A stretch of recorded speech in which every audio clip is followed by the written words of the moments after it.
Halo, selamat datang di sesi pembahasan mendalam kita.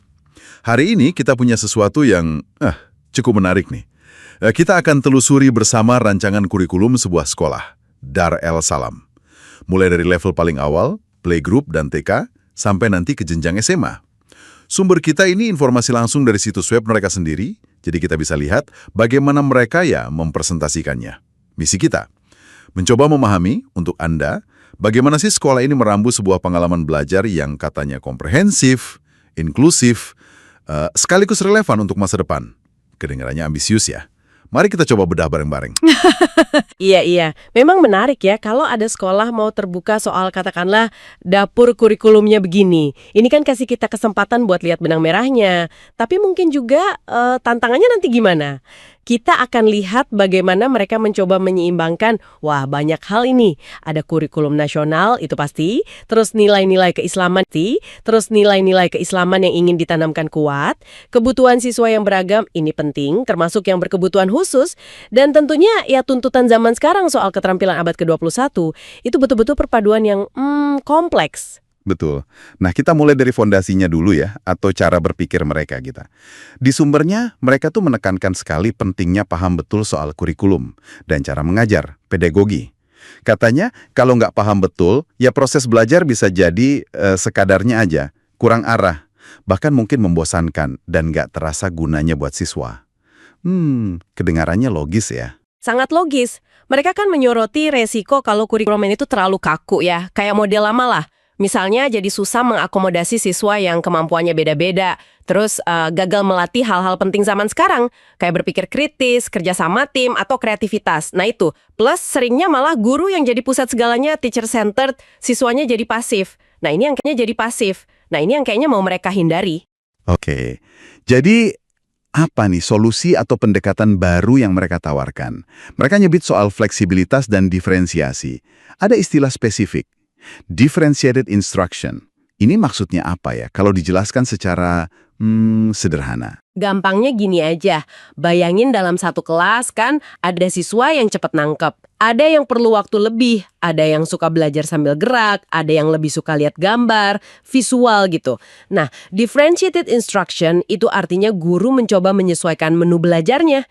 Bisa materinya yang disesuaikan levelnya, bisa cara belajar yang divariasikan, atau cara siswa nunjukin kalau mereka udah paham juga bisa beda-beda.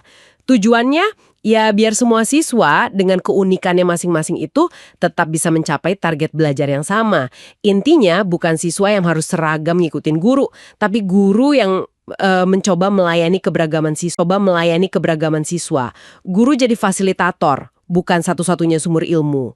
Gitu kira-kira. Oke. Jadi kuncinya di penyesuaiannya. Fleksibel. Selain itu, ada dua kerangka kerja lain yang disebut. Dan ini kedengarannya lebih teknis nih. STEAM dan Deep Learning. Ya, STEAM itu kan singkatan dari Science, Technology, Engineering, Arts, sama Mathematics. Tapi intinya bukan sekedar kumpulan mata pelajaran itu aja. Ini lebih ke pendekatan cara berpikir. Jadi kalau ada masalah, coba lihat dari berbagai sudut pandang ilmu itu secara terhubung, nggak dipisah-pisah. Contohnya ya, bikin proyek robot sederhana gitu.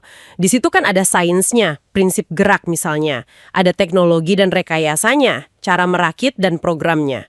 Mungkin ada seninya juga, desain robotnya gimana. Dan pasti ada matematikanya, buat perhitungan. Nah, seringnya lewat project-based learning, PBL itu. Jadi belajar sambil ngerjain project nyata. Ini bagus buat melatih kreativitas sama problem solving. Nah, kalau deep learning atau pembelajaran mendalam, ini fokusnya biar siswa itu benar-benar paham konsepnya, bukan cuma hafal fakta buat ujian. Besoknya lupa lagi, bukan gitu. Yang dikejar itu pengembangan kompetensi global, keterampilan yang dianggap ya penting banget lah buat sukses di masa depan. Makanya penilaiannya juga bukan cuma tes pilihan ganda, tapi lebih ke tugas atau proyek yang nunjukin pemahaman dan penerapan nyata. Ulah, menarik sekali ya penekanannya di pemahaman mendalam dan keterampilan, bukan cuma teori. Nah, ada satu lagi nih yang cukup bikin penasaran.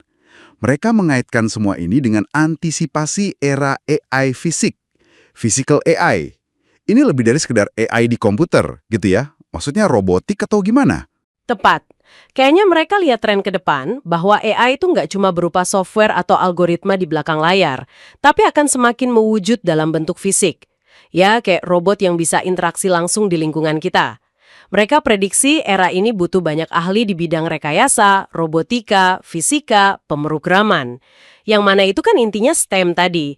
Sains dan matematika jadi dasar logikanya AI, teknologi dan rekayasa buat bangun robotnya, bahkan seni juga penting buat desain interaksi, solusi kreatif.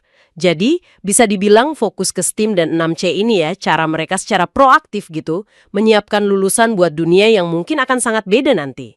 Baik. Fondasinya udah mulai tergambar nih. Sekarang, gimana ini diterapin di level paling awal? Di playgroup dan TK, PGTK, disebutkan mereka pakai kurikulum nasional, tapi tetap berpusat pada anak dan sangat menekankan bermain. Jadi bermain itu kunci ya di usia segitu? Betul sekali, penting banget itu. Di PGTK versi mereka ini, bermain itu bukan cuma main-main biasa, justru itu cara utama anak belajar. Lewat bermain yang dirancang guru, anak bisa mengembangkan kemampuan sosialnya, kayak berbagi, antri gitu. Terus kognitif, mecahin masalah sederhana, motorik, gerak kasar halus, emosi juga, kelola perasaan, semua barengan lewat main. Tentu saja dibarengi juga ya dengan penanaman nilai-nilai dasar Islam, sesuai Al-Quran dan Sunnah. Kayak doa sehari-hari, adab sederhana, pengenalan huruf hijaiyah, buat ngebentuk pondasi akidah dan akhlak dari kecil. Lalu, soal inklusivitas yang tadi disebut di awal, udah diterapin juga di PGTK? Iya, disebutkan begitu. Kurikulumnya dirancang biar bisa diakses semua anak, termasuk kalau ada yang punya kebutuhan khusus. Nah, fleksibilitas jadi penting di sini. Guru bisa nyesuaiin kegiatan atau dukungan sesuai tingkat perkembangan dan kebutuhan unik tiap anak. Kan beda-beda ya. Fokusnya di belajar aktif, eksplorasi, pengalaman langsung. Ada juga asesmen, penilaian yang menyeluruh. Nggak cuma akademik ya, tapi non-akademik juga dilihat. Terus ada pendekatan multi-tiers, semacam dukungan berlapis gitu, buat bantu semua anak berkembang optimal. Kolaborasi antara guru, spesialis kalau perlu, sama orang tua juga jadi bagian penting. Katanya. Rakat sama teknologi baru. Penguatan agama Islam juga lanjut. Nah, yang menarik perhatian saya, di sini penekanan inklusivitasnya kayaknya, kuat banget ya. Sangat kuat. Dan ini konsisten juga nanti di SMP. Mereka secara eksplisit nyebut melayani siswa yang sangat beragam. Nggak cuma siswa tipikal aja, tapi juga yang berbakat, gifted and talented itu. Sampai ke siswa dengan berbagai kebutuhan khusus. Daftarnya memang panjang di situs mereka. Mencakup spektrum yang luas banget. Dari tantangan belajar, fisik, sensorik, sampai perkembangan. Ini nunjukin ambisi yang sangat besar ya, untuk jadi sekolah yang benar-benar terbuka buat semua anak. Itu ambisi yang luar biasa ya. Tapi secara praktisnya nih, gimana mereka mencoba mengakomodasi keragaman sebesar itu dalam satu lingkungan belajar? Apa ya rahasianya? Nah, ini pertanyaan kunci banget. Di sumbernya mereka nyebut penerapan prinsip pembelajaran berbasis desain universal atau PBDU. Bahasa Inggrisnya Universal Design for Learning, UDL. Konsepnya gini, dari awal, rancang pembelajarannya supaya fleksibel, biar bisa diakses oleh sebanyak mungkin siswa, tanpa perlu banyak modifikasi khusus nanti. Misalnya nih, nyediain materi dalam berbagai format. Ada teks, audio, visual. Kasih pilihan cara ngerjain tugas, atau variasi cara siswa berpartisipasi di kelas. Ini ibaratnya kayak bikin bangunan. Dari awal udah disediain rem sama lift. Jadi semua orang bisa masuk, bukan cuma tangga aja. Tentu, ini harus dilengkapi sama differentiated instruction yang tadi kita bahas. Yang itu lebih spesifik, nyesuaiin buat individu atau kelompok kecil berdasarkan hasil assessment. Oke, jadi UDL itu payung besarnya, terus DII itu penyesuaian yang lebih detail gitu ya? Paham. Adakah program khusus lain di SD buat mendukung ini? Ada beberapa yang disebut sebagai desain pembelajaran akseleratif. Contohnya ya, ada klub tahfidz buat menghafal Al-Quran, klub OSN, persiapan Olimpiade Sains, ada sesi responsi pendalaman materi gitu. Bimbingan konseling pasti ada, sama pembelajaran metakognitif. Nah ini menarik nih, ngajarin siswa cara belajar yang efektif buat diri mereka sendiri. Ekstrakurikulernya juga macam-macam, ada yang akademis, seni, olahraga, sampai peneliti cilik juga ada. Intinya sih mencoba nyediain banyak jalur pengembangan sesuai minat dan potensi siswa. Menarik ya konsep metakognitif itu. Belajar cara belajar. Oke, kita lanjut ke SMP. Kerangkanya masih mirip ya sama SD. Kurikulum nasional berpusat siswa, pengayaan isu sosial and teknologi, PAI, dan komitmen inklusivitas yang sama kuatnya, termasuk penggunaan UDL tadi. Betul, konsistensinya kelihatan jelas. Ini bagus, artinya ada kesinambungan antar jenjang ya. Di SMP, pilihan desain pembelajaran akseleratifnya tampak lebih berkembang lagi. Selain yang mirip di SD, muncul tuh kelas tahfiz sama kelas bilingual sebagai program yang mungkin lebih intensif. Juga disebut penggunaan model belajar yang lebih bervariasi, kayak hybrid, campuran online-offline, blended, integrasi teknologi di kelas, flipped learning. Nah ini, belajar materi di rumah, diskusi atau project di kelas. Sama ada program learning skills buat ngasah keterampilan belajar siswa. Kelas tahfiz sama bilingual ini kayaknya jadi semacam program unggulan gitu ya? Sepertinya begitu. Mungkin sebagai pilihan peminatan ya? Kelas tahfiz punya target hafalan Al-Quran yang cukup ambisius. Minimal 5 juz katanya selama SMP. Bahkan bisa lebih buat yang punya potensi. Ada proses validasinya juga yang terstruktur, ada tasmi, munakosya, sampai tahfiz cem. Kalau kelas bilingual tujuannya jelas, percepatan kemampuan bahasa Inggris. Lewat jam tambahan, pengayaan kosakata, camp bahasa, interaksi sama native speaker, kegiatan praktek kayak student show atau turis tour. Ini kan upaya merespon kebutuhan keterampilan bahasa global juga ya? Lalu kegiatan kesiswaan sama ekstrakurikulernya di SMP, ada yang menonjol? Selain kegiatan standar ya, kayak studi lapangan atau field trip, class meeting, outbound, contoh-contoh yang dikasih itu kedengarannya cukup kreatif dan aplikatif.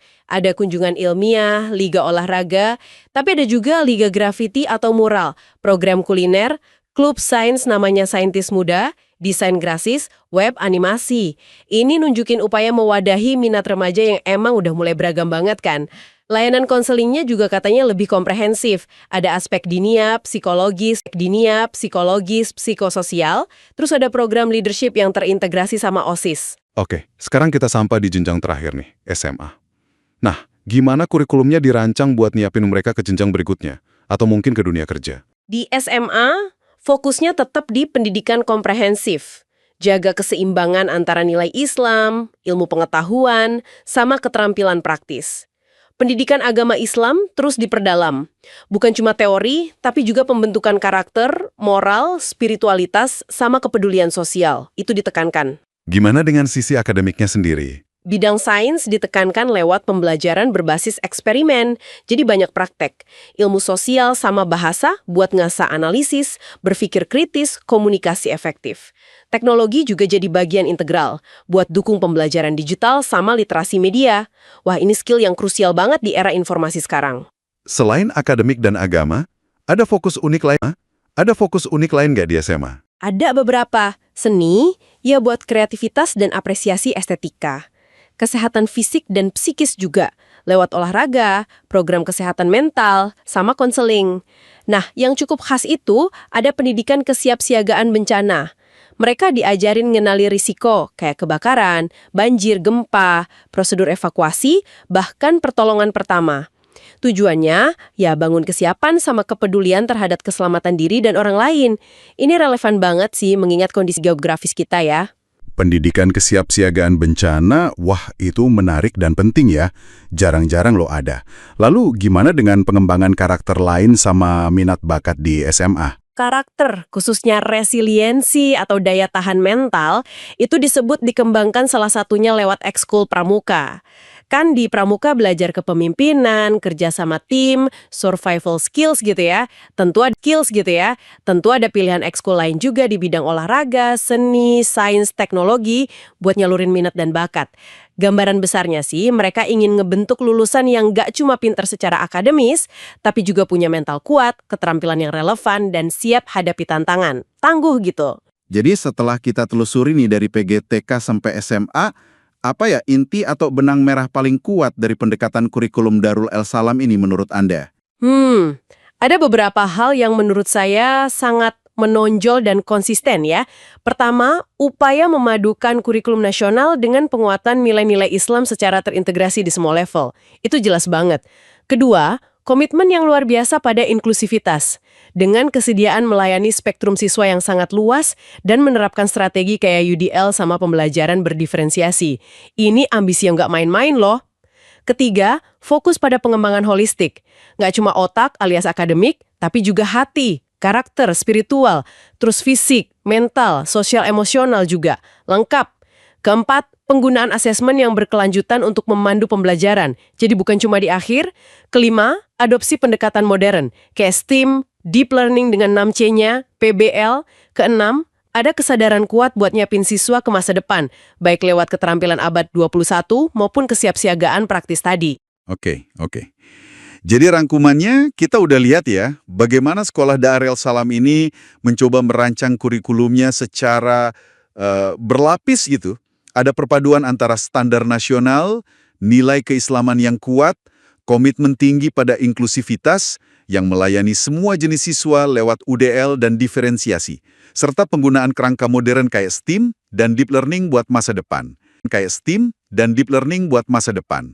Benar-benar sebuah visi yang komprehensif dan, seperti Anda bilang tadi, sangat ambisius ya. Memang dari apa yang mereka paparkan di webnya itu ya, terlihat sebuah keseriusan untuk mendidik secara utuh.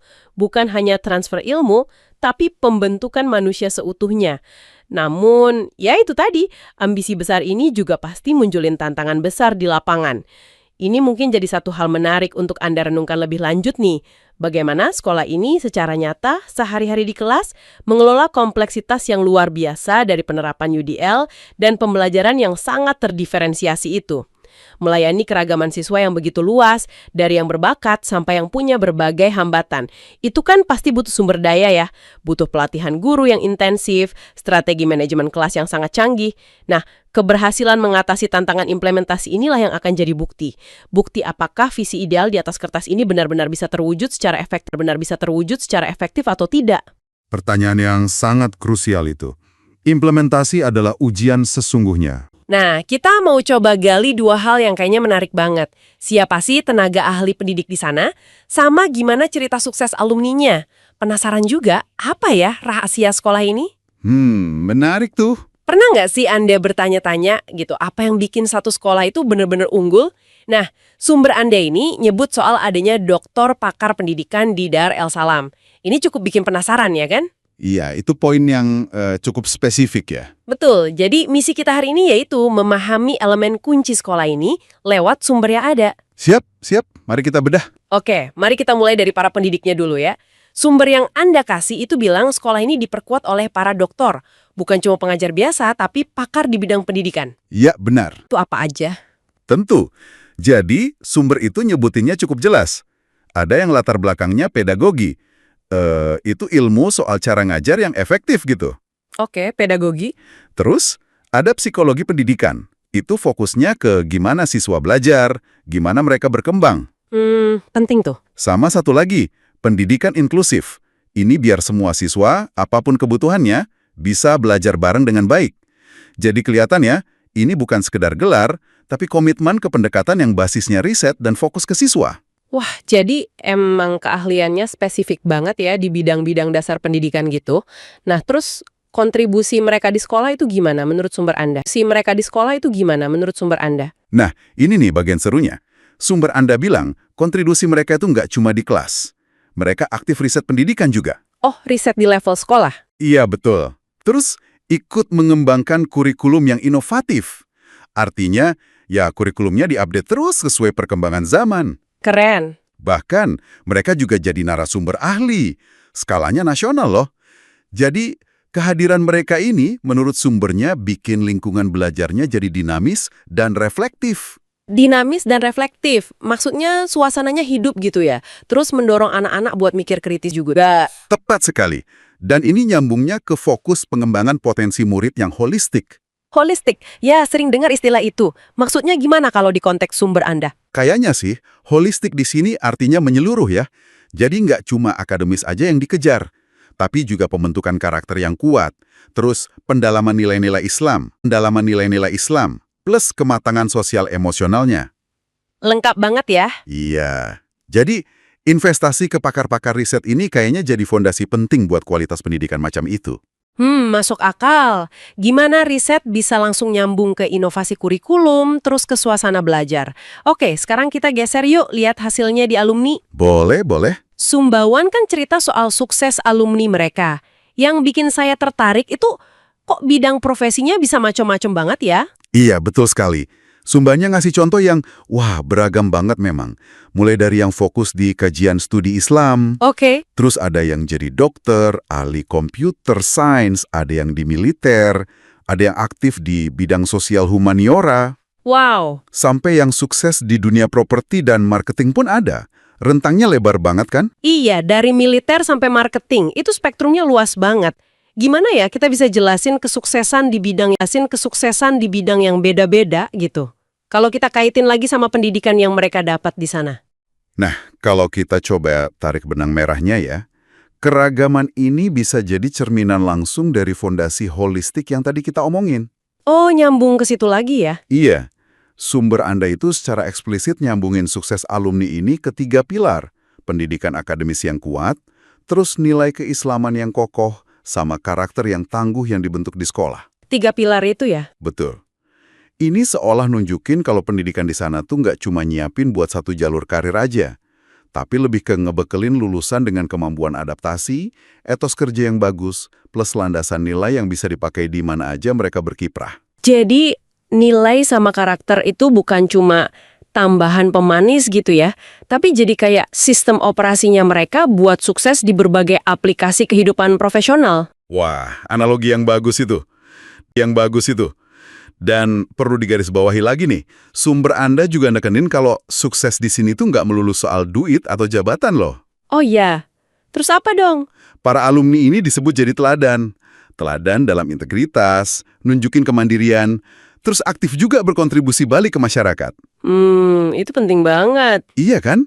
Ini makin nguatin argumen bahwa nilai-nilai inti kayak jujur, tanggung jawab, peduli sama sesama yang ditanamin di sekolah itu benar-benar kelihatan hasilnya di kehidupan nyata alumni mereka. Jadi kalau kita rangkum nih, apa artinya semua ini buat Anda, para pendengar? Dari penelusuran kita berdasarkan sumber yang ada, kelihatan ada 2 poin kunci ya. Iya, apa aja tuh? Pertama, peran penting para doktor pakar pendidikan ini. Mereka nggak cuma ngajar, tapi aktif ngebentuk ekosistem belajar lewat riset dan inovasi. Itu keren banget. Betul, peran strategis ya. Kedua, sukses alumni yang bidangnya macam-macam.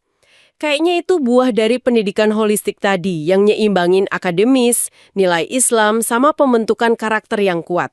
Setuju. Dan ini mungkin bisa jadi bahan refleksi menarik juga ya buat Anda di rumah. Nah, gimana tuh? Berangkat dari sumber ini, coba pikirkan deh. Kan ada penekanan kuat ya di nilai Islam dan karakter tangguh. Menurut Anda, elemen spesifik apa sih dari pendekatan holistik Dar El Salam ini yang benar-benar efektif ngebekali alumni mereka? Nggak cuma buat berprestasi di dunia profesional yang beragam itu, tapi juga biar mereka tetap pegang teguh integritas dan semangat kontribusi sosial. Apa ya kira-kira jembatan antara nilai-nilai yang ditanamkan itu dengan praktek profesional mereka di bidang yang beda-beda banget itu? Wah, itu pertanyaan bagus banget buat direnungkan. Oke deh, terima kasih banyak sudah menyimak penelusuran kita kali ini. Terima kasih juga. Sampai jumpa di pembahasan berikutnya ya.